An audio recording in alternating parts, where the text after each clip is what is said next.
French Horn Rebellion. This is MusicDosage. We're here. And we're here for at the MusicDosage. studio. And we're all here in Brooklyn. Yeah, Because it's all about the French horn that Robert plays. And then just being like, screw you, conductor.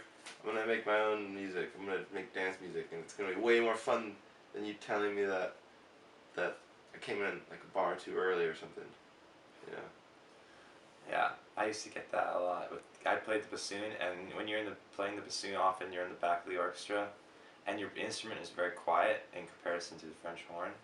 And I get this a lot. It's like I'd be like, the conductor would be like, "You're behind the beat," or whatever. I'm like, I think it's just the distance between me and you, and I'm so quiet. I think I'm really on the beat. I remember there were a few times where I was just so frustrated. Ah. Because our mom wanted us to be like cultured young gentlemen, you know, because our dad was a professional football player, and so our mom was like, I've got 3 sons. I want to make sure that they're cultured and that they're not a bunch of meatheads type thing. So then what happened was It backfired. Backfired a little bit because we ended up making music in band or high school band, and we were put through the music education program in Wisconsin, where we grew up, and it was a very strong program, and we just loved it. I think for all those super dimensional ways that you love music, it's like you get to create these extraordinary things. Well, I ended up just being kind of like, I guess I got pretty good at French horn. Like when I was a sophomore in high school, like kind of out of nowhere, I was principal horn of the MISO, which is like Milwaukee Youth Symphony Orchestra. Just because there aren't very many French horn players. Probably because like nobody plays French horn, nobody really, really cares much about that instrument. But so I was in this position. I was like, oh, I should get a good teacher and like look into this and try it out, you know. So then I started studying with this guy Bill Barnowitz, who's like the principal horn of the Milwaukee Symphony Orchestra.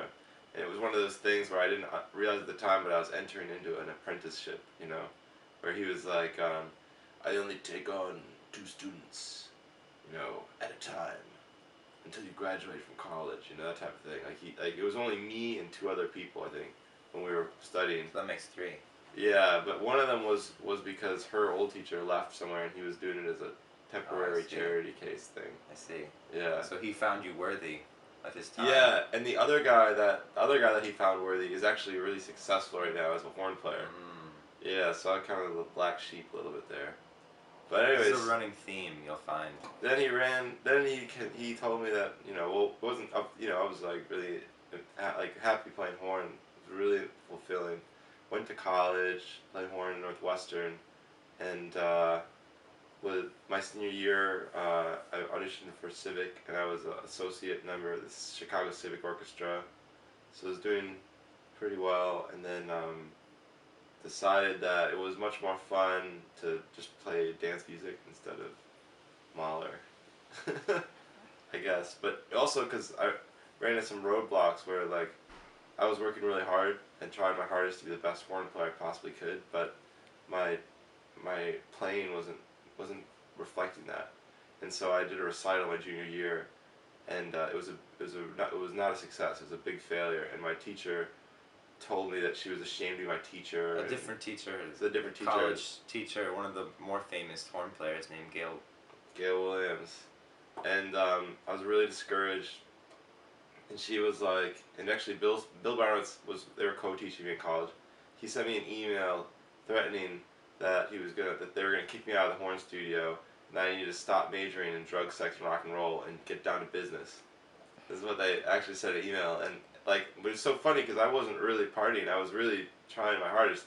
But when you play horn, if you play too much, actually, you don't sound as good because your face is too tired. It's like being a marathon runner. If you like run all the time, and then you try to run, you know, a marathon, like you can't make it. You need to have rest days, and you need to like have a balance. And so I was like, screw this. I'm making dance music. It's way more fun, and you never have to worry about missing notes. And like, you don't have your teachers telling you that you suck. Exactly. Now we have the press to tell us that we suck. Yeah, there are all the people that tell you that you suck. But it's fine now because in the end, we're the ones that are making what we want to make, so Yeah. we have the last laugh. Well, that song is about like two things kind of together. It was part of this concept album kind of had the last album, which was a little wild. But basically, this moment's just about living in the moment, having a great time, and just you know, grabbing onto something that's very fleeting. Yeah, well, that goes back into what we were saying, like being able to understand like who you are in the now. I think is important. So that's what it's like about. in Matrix when the soothsayer or whatever her's like, no, she says that little Greek Latin phrase that says "know thyself," I guess that's this moment's sort of like that. Because it's like when you live in the moment, it's like you're not living in the moment. It's just being, And I think it's a really Trying to grab on to hard with a French horn. Yeah, but you choir. can't think about it. You just gotta do it. You just gotta be it. That's what the song's about, and that's exactly what happens in our first album, which was a conceptual. Very long conversation, which we shouldn't get into. I don't think. No, you shouldn't. But our lead character at that point in the story is doing exactly that. Is living in the moment and is at one. This universe. He is very zen at that moment.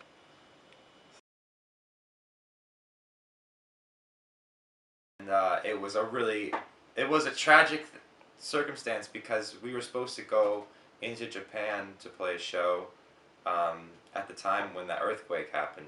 So we ended up staying in South Korea for an extra week. And we're like, well, we're going to be here, we might as well do something. Shoot a music video. Like we couldn't, there wasn't anything we could do. Like, we just had to stay in South Korea.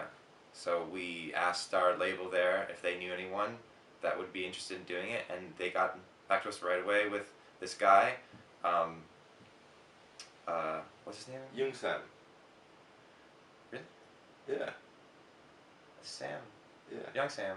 Yeah. Yeah. Oh, Young Sam. Yeah. Yeah. He had done some really cool work before that was kind of twisted, and he came up with the idea, and then we rolled with it, and he didn't speak any English, and we didn't speak any Korean, but it worked out. Yeah, we made a video. It was fun. Yeah.